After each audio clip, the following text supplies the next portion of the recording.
The great chamber of the Galactic Council had never seen such fear before, and Admiral Zexthara could feel it in the air like a thick poison that made breathing difficult for everyone present. A massive holographic display showed the same terrible image that had haunted his dreams for months now, a spreading darkness that consumed everything in its path and left nothing but empty space where entire civilizations had once thrived and built their dreams. Among the stars, Commander Jake Morrison sat in the human delegation area and watched the assembled representatives of 47 different species as they argued and pointed and shouted in languages that his translator could barely keep up with. Some of the aliens looked like giant insects with too many legs and eyes that never blinked, while others appeared to be made of living crystal that sang instead of speaking, and a few resembled nothing more than floating clouds of gas that somehow managed to wear clothing and express emotions through color changes. The Void Swarm had appeared 6 months ago from the dark spaces between galaxies, where nothing was supposed to exist, and it moved like a living thing with purpose and hunger that never seemed satisfied, no matter how much it devoured. Entire star systems simply vanished from the galactic maps as if they had never existed at all, and the few ships that managed to escape the advancing darkness brought back stories that made even the bravest warriors shake with terror. Morrison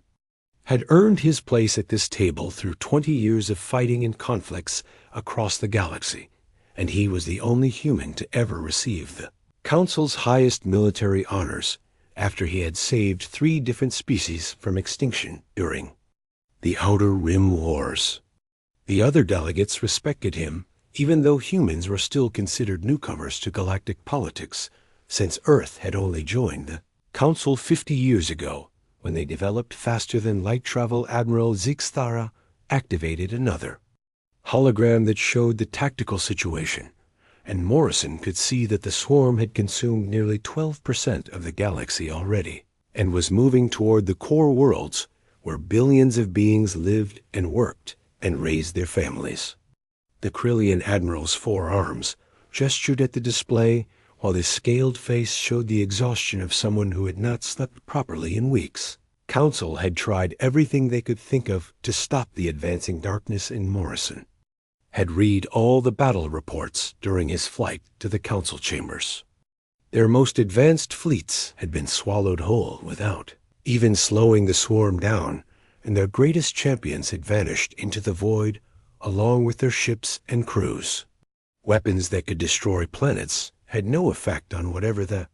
swarm was made of, and even the ancient Nexari with their technology that seemed like magic to most species had failed completely. Elder Veltar rose from his seat, and the chamber fell silent, because the Nexari were older than most civilizations, and had seen the rise and fall of empires across millions of years. His voice carried the weight of ages when he spoke, and Morrison felt something cold settle in his stomach as the ancient being looked directly at him with eyes that had witnessed the birth of stars. The elder's words cut through the chamber like a blade made of ice, and Morrison understood that everything was about to change in ways he could not imagine.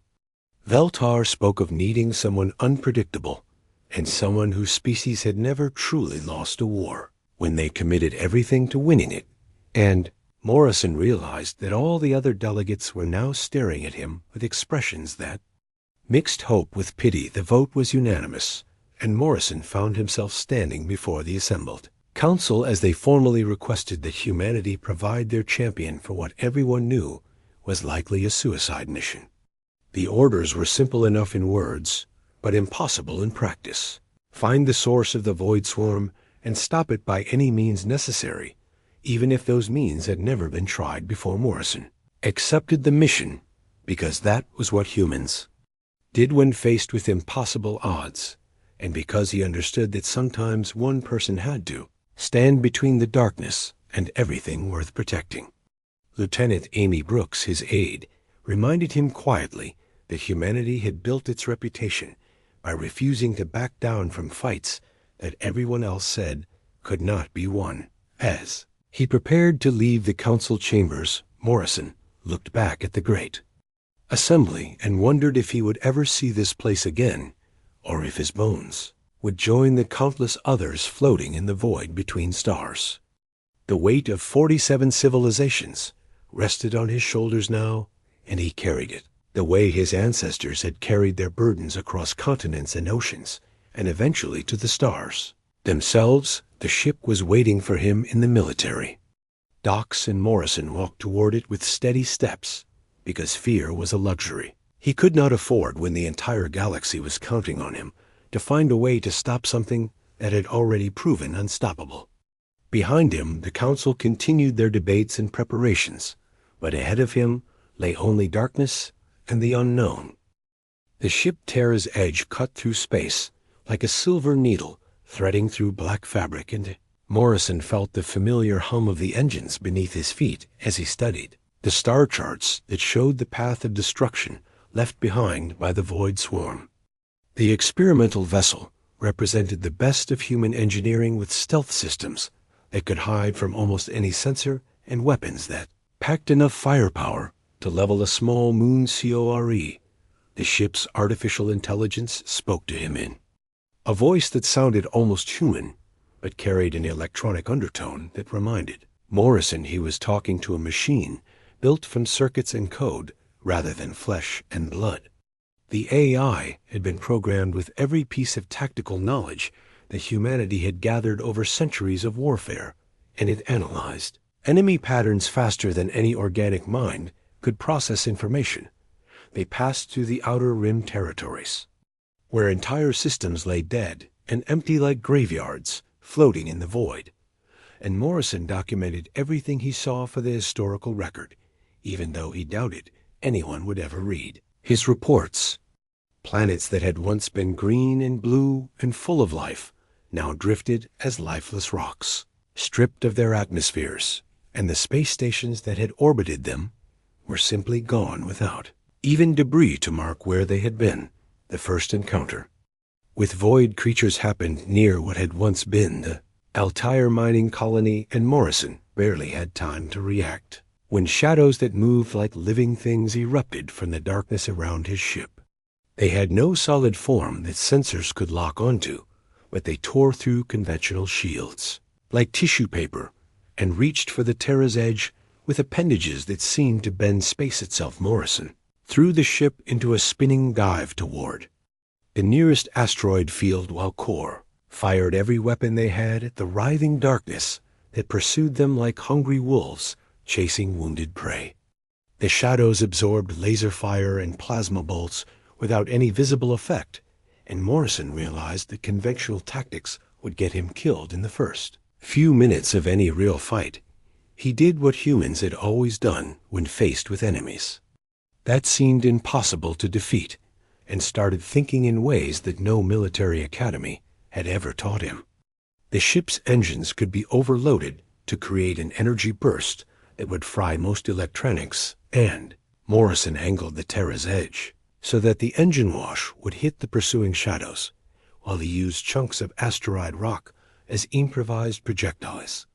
Void creatures recoiled from the engine blast, and Morrison escaped into the asteroid field, where he could use cover and terrain to his advantage, the way his ancestors had fought in jungles and mountains and city streets. Core began analyzing the encounter and adapting human military strategies to counter an enemy that did not follow any known rules of physics or biology. Days turned into weeks as Morrison followed the trail of destruction deeper into uncharted space, and his reports back to the Galactic Council became shorter and more focused on gathering intelligence rather than requesting backup or supplies. He learned to avoid direct confrontation with the void creatures and instead studied their behavior patterns while staying hidden in the shadows between stars. Deeper he went into the affected regions, the stranger things became, and Morrison started seeing energy readings that made no sense according to everything science knew about how the universe worked.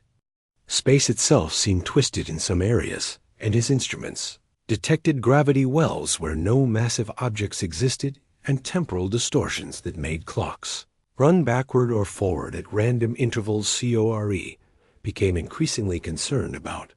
Morrison's mental state as the weeks stretched into months, and the AI pointed out that prolonged exposure to the anomalies might be affecting human brain chemistry in unpredictable ways.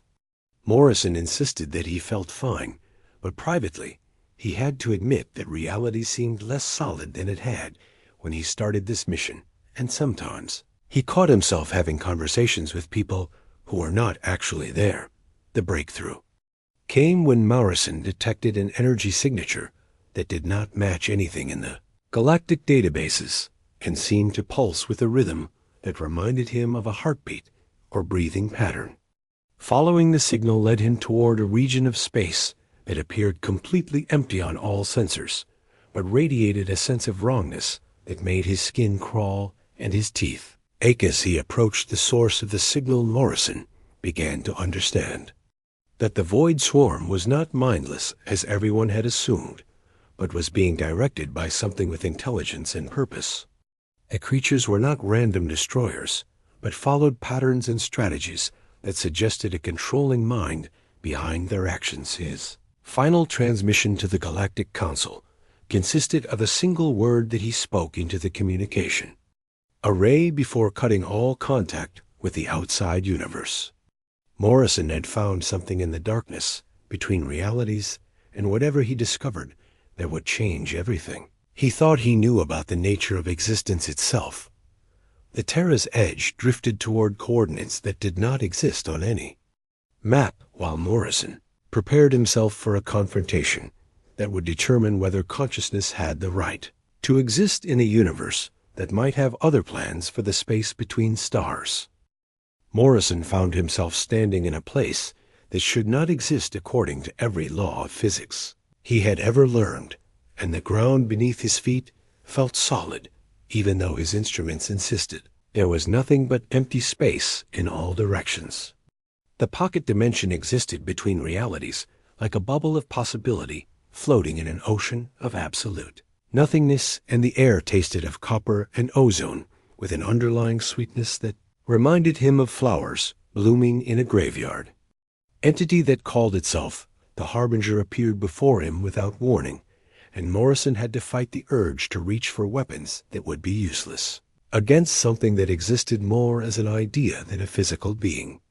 It towered above him like a monument made of crystallized starlight and spoke directly into his mind, using words that bypassed his ears entirely and settled into his thoughts like memories. He had never actually experienced the truth that the Harbinger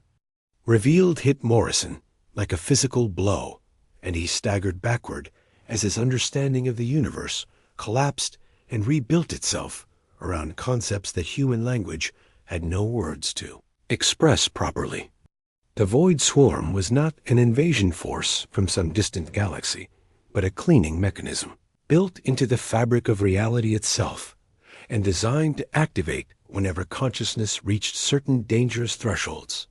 Every few billion years, when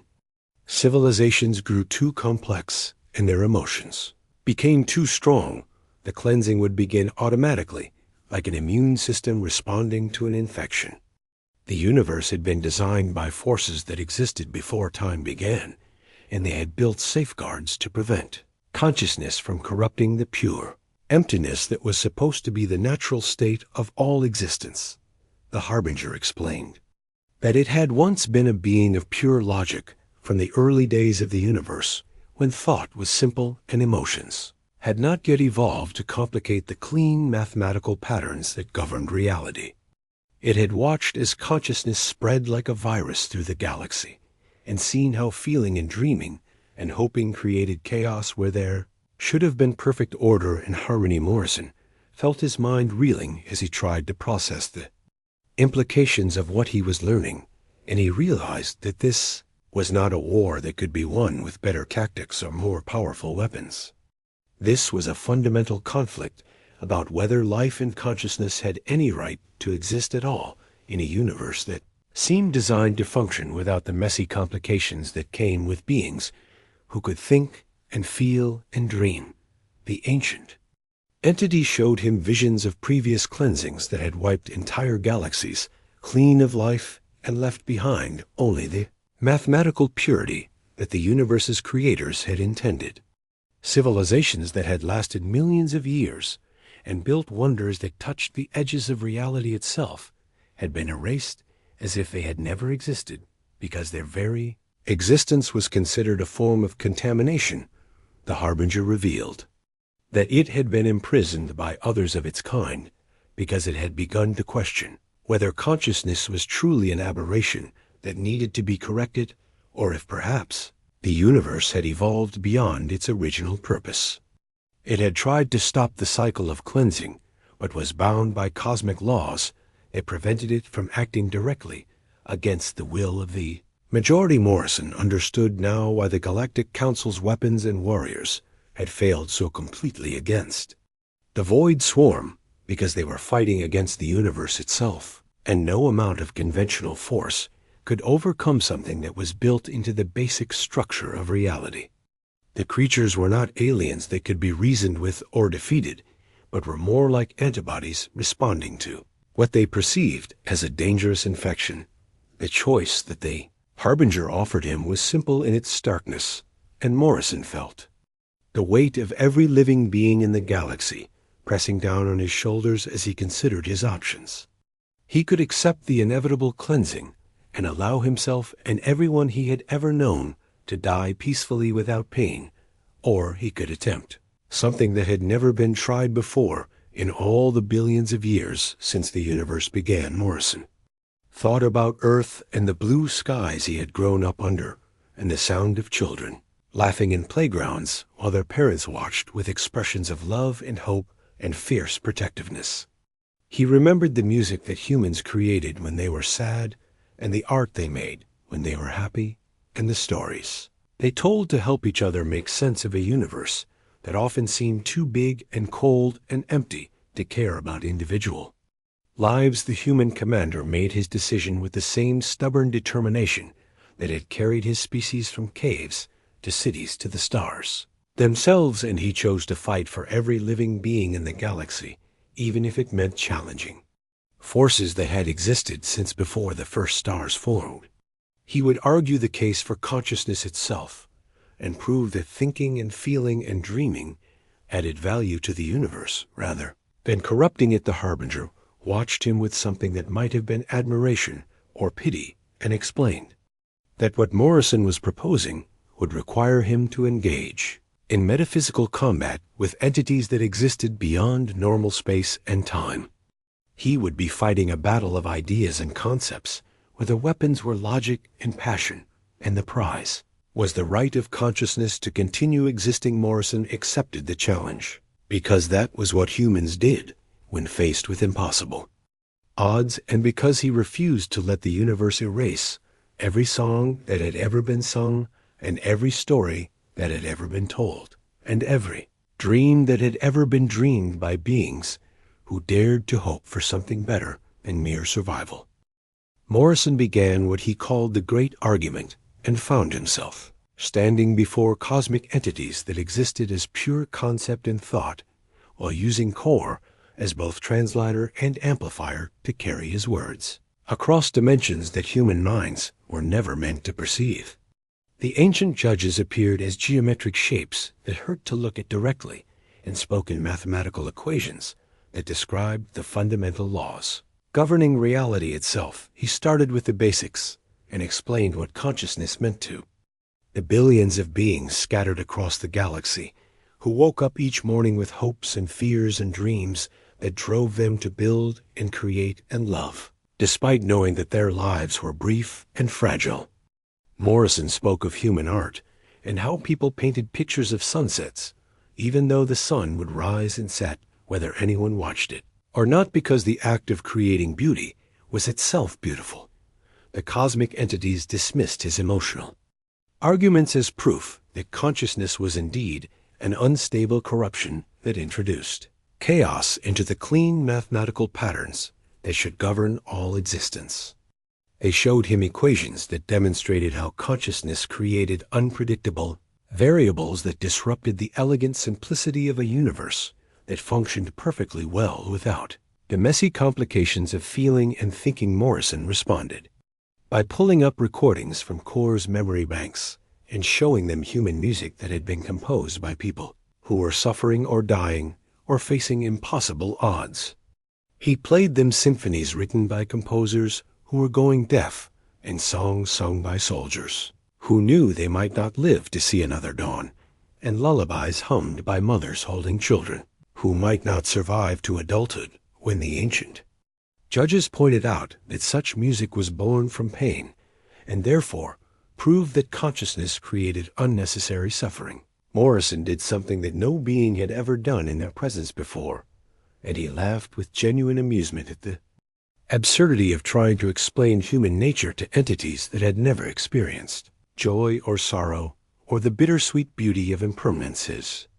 Laughter echoed through dimensions, and for the first time in eons, the cosmic entities experienced something they had forgotten existed, and Morrison felt their ancient attention focus on him with an intensity that made his bones ache. They demanded to know what could possibly be amusing about a debate that would determine whether consciousness deserved to continue existing or should be cleansed from the universe forever. Morrison explained that humans found reasons to laugh, even when facing cosmic annihilation, because laughter was one of the ways they dealt with a universe that was too big and strange and beautiful and terrible for their small minds to fully comprehend. He told them about comedy clubs where people paid money to hear jokes about their own mortality, and about children who giggled when they fell down, and about lovers who laughed together at private jokes that no one else would ever understand. Entities struggled to process the concept of finding humor in tragedy, and Morrison pressed his advantage by explaining that consciousness did not corrupt the universe, but enriched it by creating meaning and beauty and significance where none had existed before. A sunset was just hydrogen fusion and atmospheric refraction until someone watched it and felt moved to write poetry about the colors painting the sky. He showed them human literature and the stories people told to make sense of their place in the cosmos and to pass wisdom from one generation to the next through narratives that captured truths too complex for simple facts and figures. Morrison read them passages from books written by people who had never left their home planet but imagined traveling to distant stars and meeting alien civilizations with the same hopes and fears that drove all conscious beings. The debate raged across multiple dimensions while the void swarm continued its advance toward the galactic core, and Morrison could feel time running out for every living being who had ever dared to dream of something greater than mere survival. He argued that consciousness was not a flaw in the universe's design, but its greatest achievement because it allowed the cosmos to experience itself and appreciate its own vast beauty. Morrison presented evidence of consciousness creating value rather than destroying it, and showed them scientific discoveries made by beings who were curious about how reality worked and artistic expressions that captured emotions too complex for simple description. He demonstrated how consciousness led to cooperation between different species and the sharing of knowledge that benefited everyone. Ancient entities began to show cracks in their certainty as Morrison's passionate defense of chaotic beautiful imperfect life forced them to consider possibilities they had dismissed for billions of years. Some began to argue among themselves about whether consciousness might indeed add something valuable to the universe, rather than simply corrupting its mathematical purity. Morrison realized that this was exactly what humanity was meant for, and not just fighting wars, but fighting for the right of all life to exist and dream and aspire to something greater than the cold emptiness that would remain if consciousness was cleansed from reality. He was defending every love story ever told, and every scientific breakthrough ever made, and every act of kindness ever performed by beings who chose to care about each other despite knowing that caring made them vulnerable to pain. Morrison's arguments began to fracture the ancient consensus that had governed the universe for billions of years, and he could feel the cosmic entities struggling with concepts they had never been forced to consider before as some of them started, to see merit in his passionate defense of consciousness and life. The mathematical certainty that had once seemed absolute began to develop cracks as the judges debated among themselves, using equations that described beauty and meaning rather than simple. Efficiency's harbinger warned him that changing universal law required a price that no mortal being had ever been asked to pay, and Morrison felt his heart sink as he realized that victory would demand something far greater than his life. Someone would need to take responsibility for consciousness itself and become its eternal guardian and advocate in the cosmic order that governed reality across all dimensions and possibilities. The role would transform whoever accepted it into something beyond human, beyond mortal, beyond anything that had ever lived and loved and died on any world orbiting any star in the galaxy. Morrison would become a cosmic immune system, protecting consciousness from future threats, while maintaining the delicate balance that allowed free will to flourish without destroying the mathematical foundations that kept the universe stable. He would never return to Earth, and never see the blue skies he had grown up under, and never feel rain on his face or hear birds singing in trees that swayed in summer breezes. Morrison would never grow old surrounded by loved ones, and never have children who would carry his memory forward into the future, and never experience any of the simple human pleasures that made life worth living as the Galactic Council's fleets made their final desperate stand against the void swarm. Morrison could feel the weight of every conscious being in the universe pressing down on his shoulders while he considered a choice that would save everyone else at the cost of his own humanity. The battle reports reached him through Corps' communication systems and showed that conventional forces were buying time, measured in hours rather than days. Morrison made his decision with the same stubborn courage that had carried humans from their first steps out of Africa to their leap into the stars, and he accepted the transformation on one condition: that humanity must be remembered not as the species that saved the galaxy, but as the one that proved consciousness was worth saving. He wanted his people to inspire others to defend what made life meaningful, rather than simply surviving. The transformation began as reality itself reshaped around him, and Morrison felt his individual identity dissolving into something vast and cosmic and eternal, while retaining just enough of his essential humanity to remember why he was making this sacrifice. His consciousness expanded to encompass multiple dimensions, while his human body became something that existed more as symbol than substance. Pain, unlike anything he had ever experienced, tore through his being as cosmic forces rewrote the fundamental nature of his existence, and Morrison understood that he was becoming something that had never existed before in all the billions of years since the universe began. He was becoming hope made manifest, and the living proof that consciousness deserved to exist and flourish.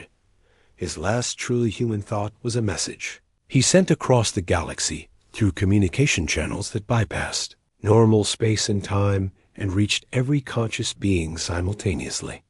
The recording contained the sound of children laughing on Earth while playing games under warm sunshine, and Morrison added a simple note that explained why the fight had been worth fighting. Transformation completed itself as Morrison became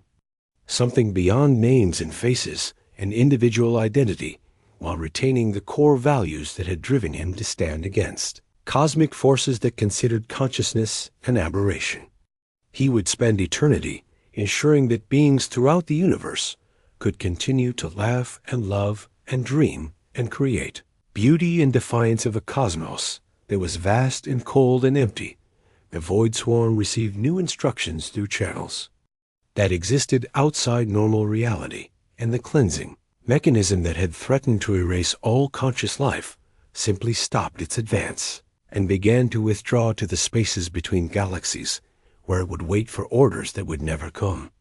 The cosmic entities that had judged consciousness found themselves bound by new laws that protected the right of beings to think and feel and hope. Morrison had become something that existed everywhere and nowhere simultaneously, and his presence could be felt by anyone who dared to create art or music or literature, or who chose to love someone despite knowing that love made them vulnerable to loss. He was the guardian of every dream and the protector of every hope and the eternal advocate for the beautiful chaos that consciousness brought to an otherwise sterile universe. 6 months after Morrison's disappearance, the Void Swarm simply vanished from galactic space as if it had never existed, and the cosmic cleansing stopped in the middle of consuming star. Systems that were left half destroyed, but slowly beginning to regenerate as reality reasserted itself, according to new laws that protected consciousness from universal antibodies. The Galactic Council searched desperately for their champion, using every sensor and probe in deep space. Explorer they could deploy Commander Jake Morrison's name appeared on no casualty lists because his body was never found, and his ship Terra's Edge was discovered drifting in empty space with all systems functional, but no life signs aboard and no indication of what had happened to the human who had volunteered for an impossible mission. The only clues were energy signatures that suggested something fundamental about the universe had changed in ways that science could not yet explain. Or, Measure on Earth a monument was erected in Morrison's honor near the place where he had been, born and grown up dreaming of traveling to distant stars and meeting alien civilizations that might become humanity's friends or enemies, depending on the choices made by people who understood that first contact would shape the future of both species. Few people understood the true scope of what he had accomplished, because the full story was classified at levels that required cosmic security clearance. Admiral Lisa Grant became Earth's new representative to the Galactic Council and continued Morrison's legacy by advocating for peaceful exploration and diplomatic contact with newly discovered species, while maintaining the military readiness that had earned humanity respect among civilizations that had been building empires when Earth was still cooling from its formation. She carried his example forward and inspired others to protect those who could not protect themselves. Strange phenomena began occurring throughout the galaxy, and scientists detected what they called Morrison fields in areas of space where creativity and innovation seemed enhanced beyond normal parameters. Artists found inspiration striking them like lightning during solar storms, and musicians discovered melodies that seemed to come from sources beyond their conscious minds, while writers began telling stories that captured truths about the nature of existence. The phenomena appeared most strongly near worlds where conscious beings were struggling with major decisions about their future development, and many civilizations reported experiencing moments of cosmic beauty that inspired peace between warring factions and understanding between species that had been enemies for generations. Children laughed more often, and their laughter seemed to echo across star systems in ways that traditional physics could not explain. Harbinger emerged from its ancient prison, transformed by Morrison's example, and became a teacher who traveled between worlds, helping species understand their place in the cosmic order that now protected consciousness as a fundamental force, rather than treating it as an aberration to be corrected. It spoke of the human who had taught the universe to value its own thoughts and dreams, and proved that chaos and beauty were features rather than flaws. Scientists studying the energy signatures left behind by Morrison's transformation discovered that consciousness itself had been elevated to the status of a universal constant like gravity or electromagnetism, and was now protected by cosmic laws that prevented future cleansing cycles from threatening the existence of thinking, feeling, dreaming beings anywhere in reality in the deepest reaches of space. Something that had once been Jake Morrison continued his eternal watch over consciousness throughout the universe, while no longer possessing a human body or individual identity, but retaining the core values that had driven him to stand against cosmic forces that would have erased every song ever sung and every story ever told. He ensured that beings remained free to grow and create and reach for stars that might contain other dreamers. Universe had learned to think and feel and hope through the sacrifice of one human, who who refused to accept that consciousness was a mistake that needed correction, and his victory echoed through every scientific discovery made by curious minds and every work of art created by beings who dared to find beauty in a cosmos that was vast beyond comprehension, yet small enough to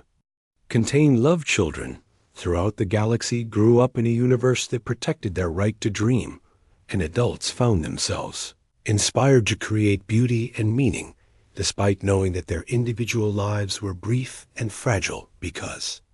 something watched over consciousness itself and assured that hope would never be extinguished by forces that preferred the cold mathematics of emptiness to the warm chaos of life and love and laughter.